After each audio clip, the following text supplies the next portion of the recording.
Новость, которая проливает свет на враждебность Китая к Турции. Около 10 уйгурских юношей, единственным преступлением которых было обучение в Турции, были арестованы по возвращении на родину и приговорены к тюремному заключению на срок от 10 до 20 лет. Норвежский активист Абдували Аюб написал в Твиттере, что в конце прошлого года были арестованы 10 молодых людей, в том числе Нихат Ниджат, Анкар, Зюляр Ясын, Субхи Турсун, Рахманджан, Ахмаджан, Фарук Рахим, Субхи Мардан и Алимджан Абдукерим, которые ранее вернулись из Турции. Их судили в январе этого года и приговорили через полгода к лишению свободы сроком от 10 до 20 лет.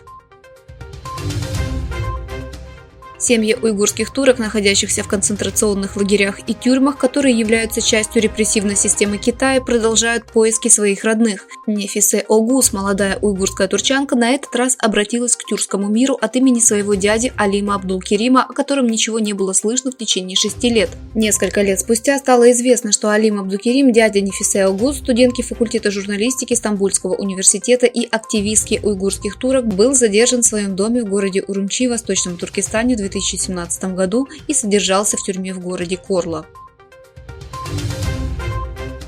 Согласно исследованию, проведенному по Тибету, китайский режим создал в Тибете тюрьмы строгого режима, которые находятся под его контролем, в которых в последние годы наблюдается значительное увеличение ночного освещения. По мнению исследователей, это означает, что Китай расширяет концентрационные лагеря, которые он использует в качестве инструмента репрессий. Доклад, подготовленный исследовательским институтом RAND Europe, дал новые подсказки о политике китайского правительства по поддержанию стабильности в так называемом Тибетском автономном районе ТАР, который он назвал черной дырой информации. В докладе были изучены 79 мест содержания под стражей в ТАР, и было установлено, что рост ночного освещения был сосредоточен в 14 учреждениях строгого режима.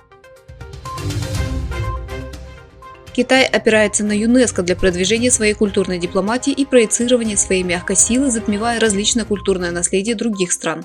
Растущее влияние Китая в ЮНЕСКО привело к растущей обеспокоенности по поводу нейтралитета организации, говорится в докладе исследовательской организации.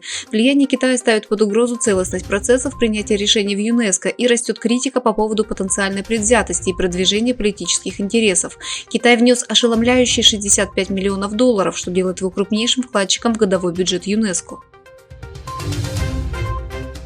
Министр обороны Италии Гвидо Крозетто выразил мнение о новом имперском проекте Китая «Один пояс, один путь», который был заключен при предыдущем правительстве. Крозетто заявил в интервью, опубликованном в воскресенье 30 июля, что Италия приняла импровизированное и жестокое решение, когда 4 года назад присоединилась к китайскому проекту. Италия подписала проект при предыдущем правительстве, став единственной крупной западной страной, предпринявшей такой шаг. Крозетто является частью административных активистов, которые обдумывают, как выйти из этой сделки.